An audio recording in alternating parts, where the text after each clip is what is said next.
Okay, so number 16, find the equation of the asymptotes of the hyperbola x square over 9 less y square over 4 is equal to 1. So, ano ba yung asymptote? Itong dalawang linyang ito. Okay, ito tsaka yan. Ang asymptote class, never niyang matatouch yung hyperbola, no? Kahit gaano man kalayo yan, kahit extend pa natin ito, never niyang matatouch yung hyperbola. So, yan yung asymptote. Now, class, yung drawing natin is horizontal. Okay? So, makikita naman sa equation na yung x square over 9 yan, yung positive, negative ito, kaya horizontal yan. Okay? How about yung a? Ang a niya ay ano? Square root of 9, which is 3. So, ito yon. Then, yung b naman niya ay ano? Square root of 4, that is 2. Okay? Kaya kung kukunin natin yung equation ng asymptote class, itong line na ito, from slope intercept form, y is equal to mx plus b, no? Where b is the y-intercept. So, y is equal to m. Ano ba ang m ng line na ito? That is raised over 2 over 3. Okay, how about yung kanyang y-intercept? 0. Yan. How about yung isa? Y is equal to negative 2 over 3 x. Bakit negative? Ang slope ng line na paganyan ay negative. Kapag paganon, that is positive. Okay? Number 17, the directrix of the parabola is y less 5 is equal to 0, or that is y is equal to 5. And its focus is at 4 and then negative 3. Find the length of the latus rectum. Okay? Ano ba ang latus rectum kasi, class? So, before that, drawing muna natin. Take note, class, na ang distance from the directrix papunta doon sa focus, ito ay twice ng A, no? Okay? Twice ng A.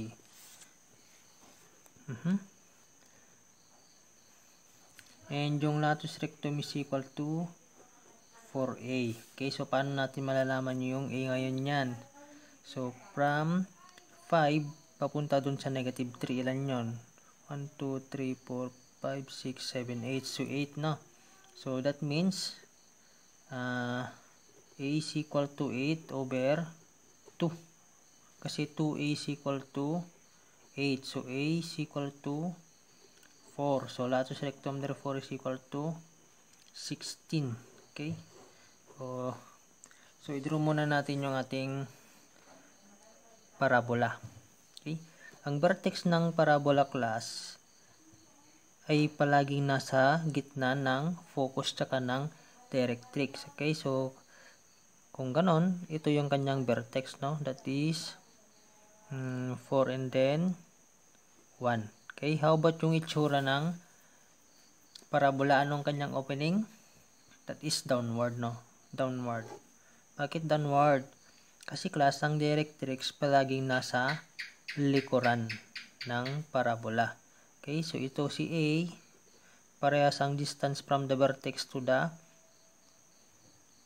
parehas yung distance from directrix papunta doon sa vertex ay parehas sa distance from the vertex to the focus. Okay, yan. Ayan, so that means, or is equal to C. Yan yung distance from the vertex to the focus, no? C yan. Kaya, class, ang parabola, ang kanyang eccentricity ay C over A, that is equal to 1, no? Parabola. Okay? Ganyan kapag parabola. Ang latus rectum naman, class, ito yung latus rectum. Yung latus rectum na yan, dadaanan niya yung focus. Kung gaano kahaba yan, ito yung latus rectum. So, kung sa Ilocano, no kalawati, kayang na. Parang ganon. Okay? This 4A. Yan.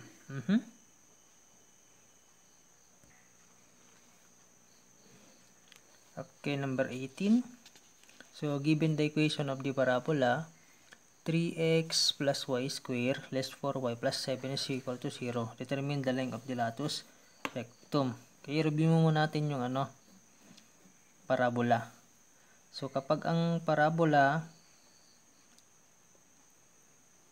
ang kanyang equation ay ganito, yan, ang opening niyan class ay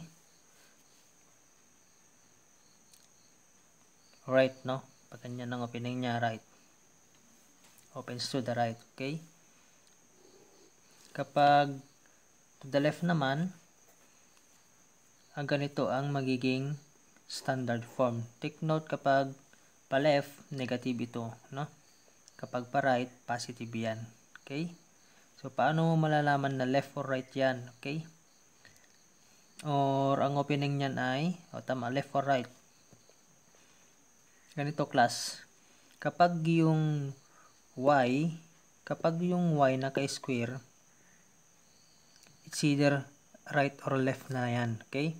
Or isang paraan naman, kung yung x yung hindi naka-square, walang exponent na 2, either right or left yung kanyang opening. And then later on, tsaka mo na malalaman kung right or left yung kanyang opening. Now, kapag vertical naman, ang kanyang opening, so x less h square is equal to 4a y less k. Okay? Positive yan ha kapag upward. Kapag downward naman, ganito yan. Negative 4a y less k. Now, okay, sige, punta tayo dito sa problem. Class, by inspection, ang opening ng parabola natin ay ano? This is yung x yung hindi naka-square, so that means right or left na siya, no? Tama, ang opening niya ay right or left. Now, right or left? Okay, kapag ilipat kasi natin ito sa kabila, magiging negative. So, this means na ang opening nito ay to the left. Okay, to the left yung kanyang opening. So, about yung kanyang latus rectum. Tignan mo lang class, yung coefficient ng hindi naka-square, yun na yung length of latus rectum, no? So, ano yung length of latus rectum?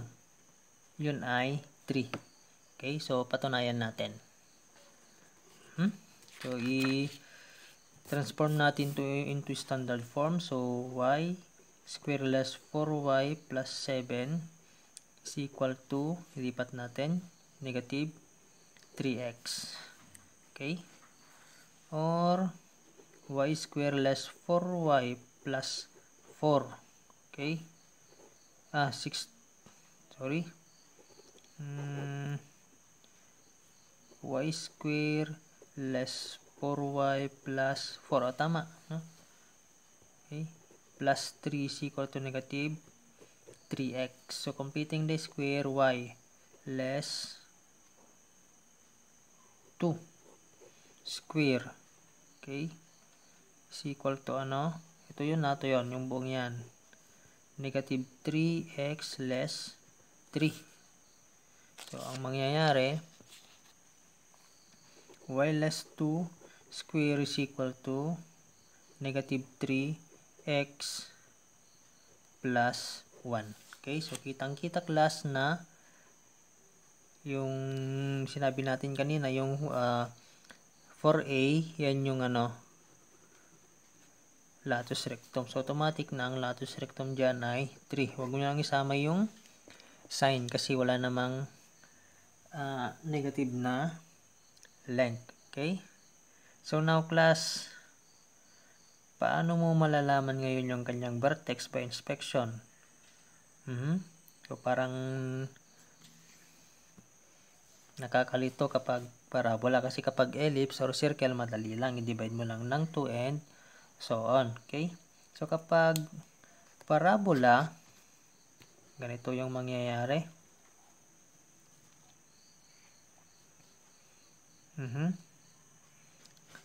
Yung x mahirap na hanapin yung kanyang coordinate, no? How about si y? Madali lang kasi divide mo lang ito ng 2. Okay? So, from here pala, ang vertex natin dito ay negative 1 and then 2. So, paano ito?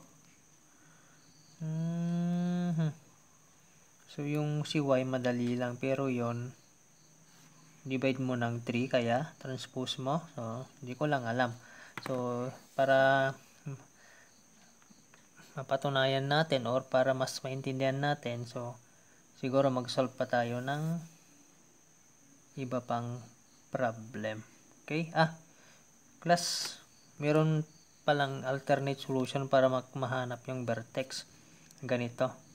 So, kapag ganito yung kapag horizontal yung or opens to the right or left yung parabola, class, di ba merong line tangent dyan? Okay? Tangent dyan, no? Kapag ganyan yung opening. So, kapag ang dy over dx mo is equal to 0, infinite, or dx over dy is equal to 0, hindi na pala nakikita, sorry. Okay, balikan ko So, kung ito yung parabola, no? Pag ganyan yung opening ng parabola or pag ganito man, ang dy over dx nya is equal to infinite or dx over dy is equal to 0, no? Kapag yung line ay tangent dito. Okay? So,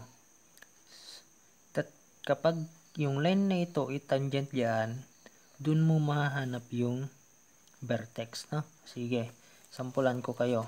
Ito.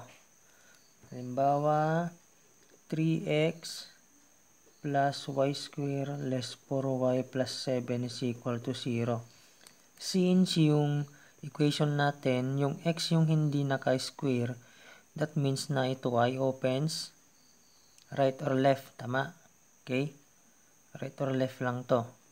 So, kung right or left, para mahanap yung vertex, kunin mo yung dx over dy, then equate mo sa 0. Okay? So, yan. Take the derivative, 3 dx plus, or ilipat mo na lang si doon sa kabila, less 4y plus 7 is equal to negative 3. So, 2y dy less 4 dy, and then derivative ng constant is 0 is equal to negative 3 dx. So, palabasin si dy,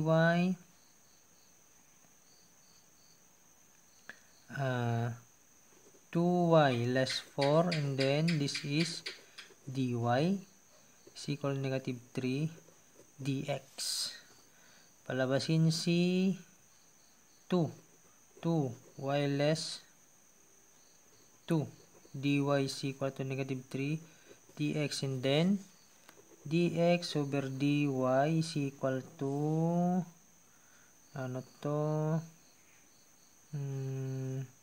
dx over dy negative 2 over 3 tapos y less 2. Tama ba? Lipat doon. Tama. Then, equate mo yan sa 0. So, automatic mawawala yon, no? So, y less 2 is equal to 0. This means na y is equal to 2. Ayan. So, tama yung ginawa natin dito ng vertex side 2. How about yung kanyang x? Okay? So, i-kuan lang natin. Tawag dito. I-substitute lang natin yung y is equal to 2 doon sa equation. 3x plus 2 square less 4 times 2 plus 7 is equal to 0. So, 3x is equal to ilan to? 4. Negative 4. Lipat doon sa kabila. Negative 3. Tama ba? 4 less 8. Negative 4. Plus 7. 3. Okay? So, transpose mo sa kabila, magiging negative 3. So, x equal to negative 1. Okay? So, parehas lang. Okay? Number 19, the equation of the parabola. Determine the equation of the parabola with vertex at -2 and 3. And yung focus is at -4 and then 3. Okay? As by inspection, yung parabola natin ay hindi nagbago yung kanyang y. Okay? So, kapag hindi nagbago yung kanyang y, vertex and then yung focus, ito ay horizontal. Right or left. Pero ito ay ano, this is, tignan ninyo focus -4. Then yung vertex ay -2. So, mas malayo yung focus dun sa vertex, no? Sa origin. Mas malayo yung focus kaysa dun sa vertex sa origin. So, ibig sabihin ito ay ano, opens to the right. Anyway, solve pa rin natin. Kita pa rin natin vertex sa dalawa, tatlo. O, ito yung vertex, no? And then yung focus -4 and then 3. Ito yung focus niya. So yung opening is paganyan, no? So ito yung focus, -4 and then 3. Ito naman yung vertex, -2 and then 3. So ano ngayon yung equation? So kapag to the right, ano yung equation kapag to the right?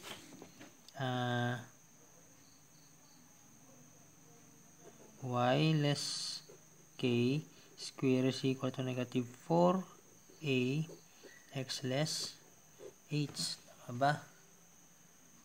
Okay. So wherein yung k tsaka h, yan yung vertex.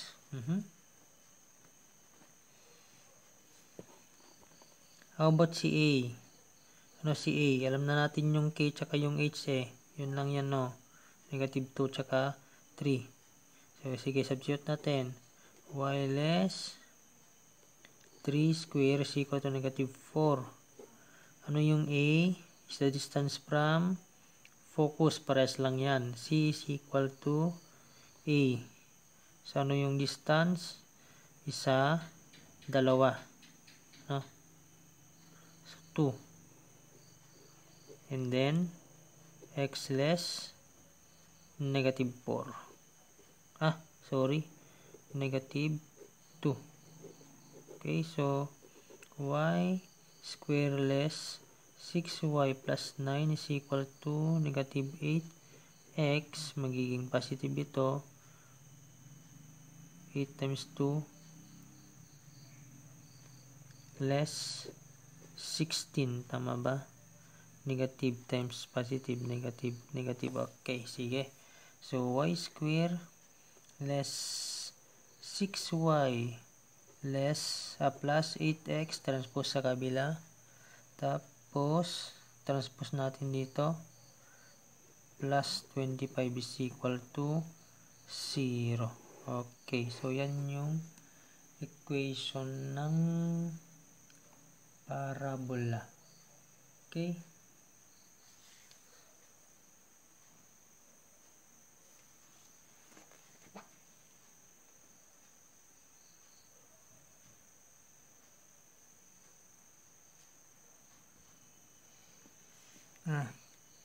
So class, yung problem nito, ano pala yung kanyang latus of rectum? Yung latus rectum ay ano? Is equal to 8. Yung coefficient ng x. Ito.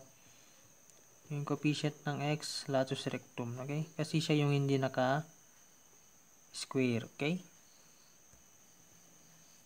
Number 20, determine the equation of a parabola with focus at 4, 2, and directrix of y is equal to 4. So, the parabola opens. Ano yung opening nito? Y is equal to 4. Up or down lang to, no? Up and down. Okay, so this is downward. Kasi mas mataas yung directrix kaysa dun sa focus, no? So, yung directrix natin 4. Yung focus natin, yung y niya ay 2. So, drawing natin. 1, 2, 3, 4. So, ito yung directrix, y is equal to 4.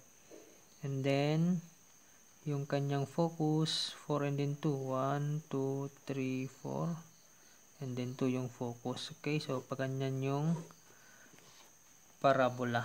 Okay, equation. So, ano bang equation ng pababa?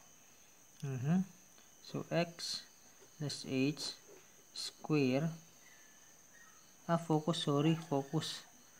Focus pala to. So, if that is the focus, so, malamang andito yung vertex.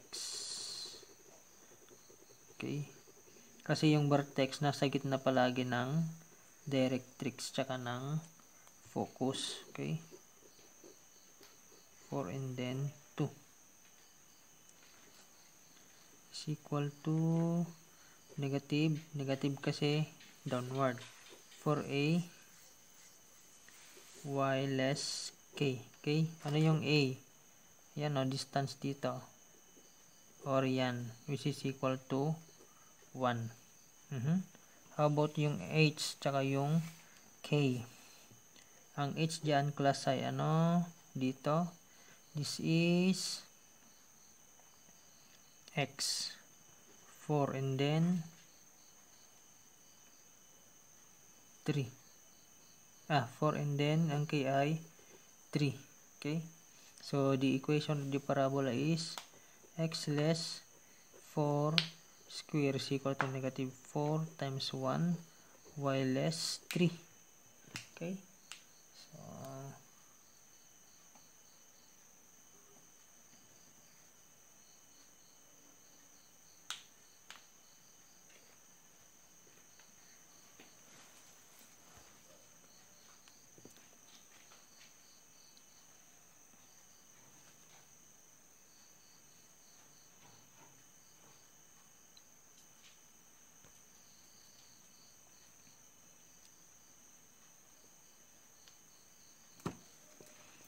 So, the equation of the parabola x square less 4, this is 8, x plus 16 is equal to negative 4y plus 12. So, x square less 8x less 4y. Plus, transpose natin, transfer natin. Okay, plus 4 is equal to 0. So, this is the equation of the parabola. Now, class, kapag ang parabola naman ay upward or downward, para malaman yung kanyang vertex using derivatives, set mo lang sa dy over dx is equal to 0. Kasi, yung vertex, kapag gawa ka ng line tangent dyan sa vertex, ang slope niyan ay is equal to 0. Okay? So, try natin to. So, take the derivative.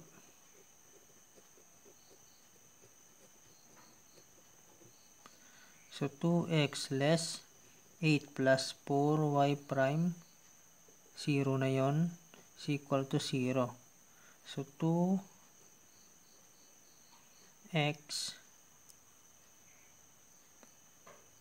less 4 plus 4y prime is equal to 0. So, transpose natin.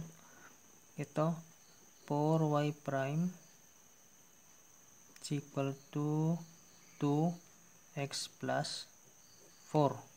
Okay? So, y prime is equal to 1/2 x plus 4. Then, set natin sa 0. So, mawawala na yan. So, x plus 4 is equal to 0. Yan. So, x plus 4 is equal to 0. Or, x is equal to negative 4.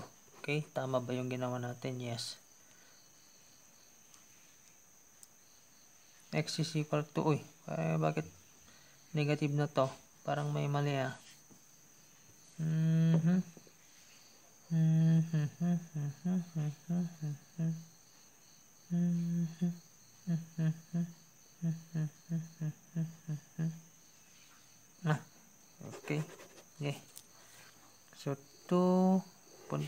natin dito, x less 4 plus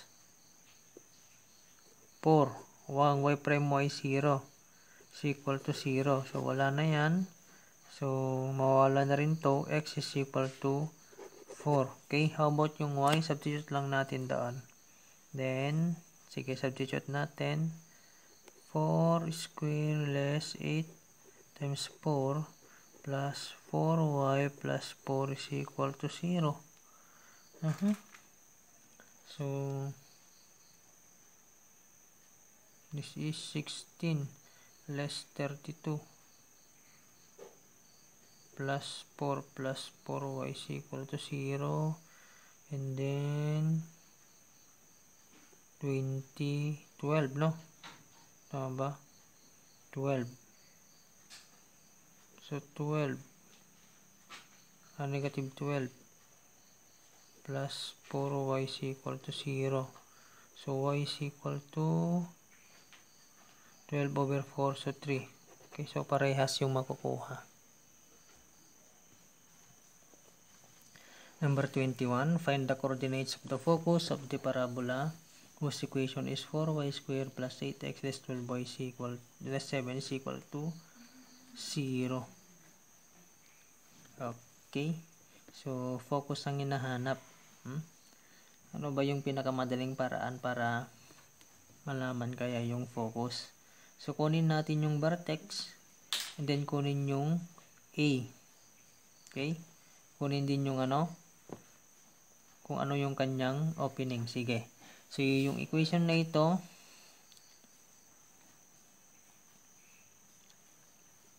x yung hindi naka-square. So, this means ito ay left. Okay? Left. Bakit left? Kasi positive ito.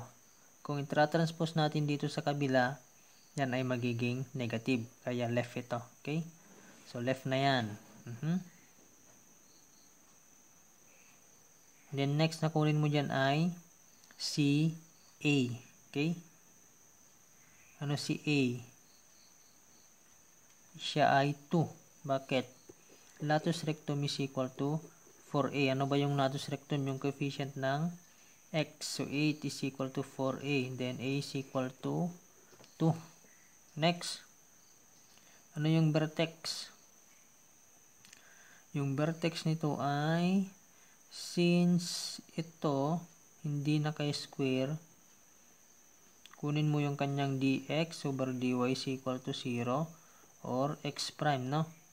Sige. So, 8y plus 8x prime less 12. Okay? Is equal to 0. Then, anong mangyayari dito? Y. X prime, 0. Okay? So, y is equal to 12 over 8 or that is equal to, divide mo ng 2, 6 over 4, divide mo ng 4, 3 over 2. O, yan. 3 over 2 yung y. How about yung x? Yung x nito ay